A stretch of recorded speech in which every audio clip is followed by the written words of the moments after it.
हरे कृष्णा। हमने बहुत सारे व्रतों के बारे में सुना होगा। जिस व्रत को रखने से कभी पुण्य मिलता है, कभी संतान प्राप्ति, कभी धन प्राप्ति, कभी यश की प्राप्ति, कभी क्या। लेकिन उन व्रतों को न रखने से कोई पाप नहीं लगता। लेकिन हमारे शास्त्र इस बात का प्रमाण है कि एकादशी के दिन अन्न खाने से, मतलब एकादशी का व्रत न रखने से पाप चढ़ता है, क्योंकि एकादशी की तिथि पे अन्न में दोष प्रवेश करता है, कलयुग प्रवेश करता है। और जब हम एकादशी के दिन अन्न खाते हैं मतलब हम पाप खाते हैं और हमारे सर पे पाप लगता है। अब एकादशी मैया प्रकट कैसे हुई थी? जब विष्णु भगवान को मारने के लिए मूर नामक राक्षस उन गुफा में घुस गया था, तब विष्णु भगवान लीलावश सो गए। तब विष्णु भगवान के देह से एकादशी मैया प्रकट हुई और मूर नामक राक्षस को मार दिया। जब विष्णु भगवान जागे और उन्होंने देखा कि मूर नामक राक्षस मर चुका है और एकादशी ने विष्णु की रक्षा की है, तब वो इतने प्रसन्न हुए। उन्होंने एकादशी से कहा कि तुम जो वर मांगना चाहे मांगो। तब एकादशी मैया ने कहा था कि जो भी मेरी तिथि पे आपके लिए व्रत रखे उसके सारे पाप नष्ट कर दीजिएगा। विष्णु भगवान प्रसन्न हो गए और उसको वो वरदान दे दिया।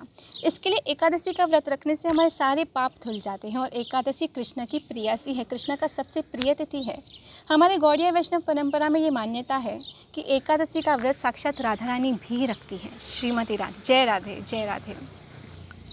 तो एकादशी के व्रत की इतनी महिमा है। अब एक बार पांडु पुत्र भीमसेन ने अपने पितामह व्यासदेव जी से कहा कि पितामह, मेरी माता कुंती, मेरे भाई पांडव, मेरी जो पत्नी है द्रौपदी, वो सब एकादशी की हर तिथि पे अपना व्रत का पालन करते हैं, लेकिन मेरे पेट में जठराग्नि है जिसके कारण मैं व्रत नहीं रख पाता। मुझे बहुत भूख लगती है।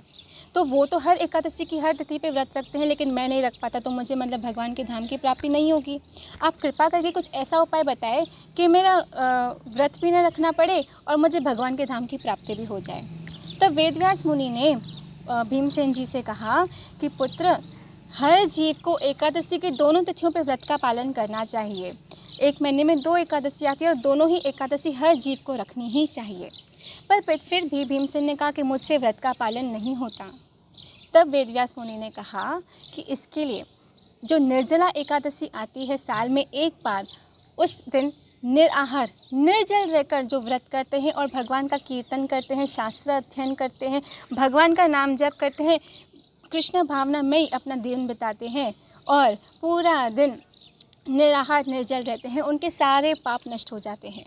इसके लिए जो पूरे साल में कभी कोई एकादशी छूट जाए या फिर हम नहीं रख पाते हैं किसी कारणवश, मजबूरीवश, तो ये एकादशी निर्जल रहकर हम उस सारे एकादशियों का फल प्राप्त कर सकते हैं जो हमने नहीं रखी। तो ये एक एकादशी का व्रत करने से हमें साल की सारी एकादशियों के पुण्य मिल जाता है। अब कोई लोग कहते हैं कि हमारी मजबूरी है, हम लोग निर्जल नहीं रह सकते, एज है या कोई दूसरी मेडिकल प्रॉब्लम्स हैं, तो याद रखिएगा कृष्ण परम दयालु है, हमारी सारी मजबूरियां समझते हैं। हम भले निर्जल नहीं रह सकते, लेकिन हम कम से कम फ्रूट्स या दूध पे कम से कम व्रत तो रख सकते हैं ना। फ्रूट्स हैं, दूध है, दही है, we also have dry fruits. तो एकादशी के जो दूसरे व्यंजन होते हैं हम वो खा सकते हैं, लेकिन कोशिश करके हमें ये एकादशी निर्जल ही रखनी चाहिए, क्योंकि हमारे जो शास्त्र है वो यही विधान बताते हैं कि ये तिथि पे हमें निर्जल ही रहना चाहिए। लेकिन फिर भी अगर मजबूरी है तो कम से कम नॉर्मल एकादशी का फास्ट जैसे रखते हैं वैसे तो रख ही सकते हैं, फ्रूट्स या दूध पे। इसके लिए उम्मीद करते हैं कल 2 जून को निर्जल एकादशी है।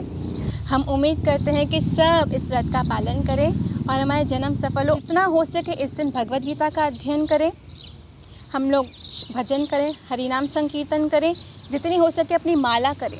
एकादशी का व्रत बहुत ही पुण्यदायी है और ये बहुत ज़्यादा ज़रूरी है हमारे लिए रखने के लिए।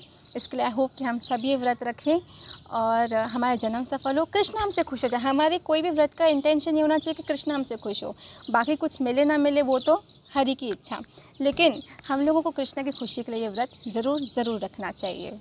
हरे कृष्णा।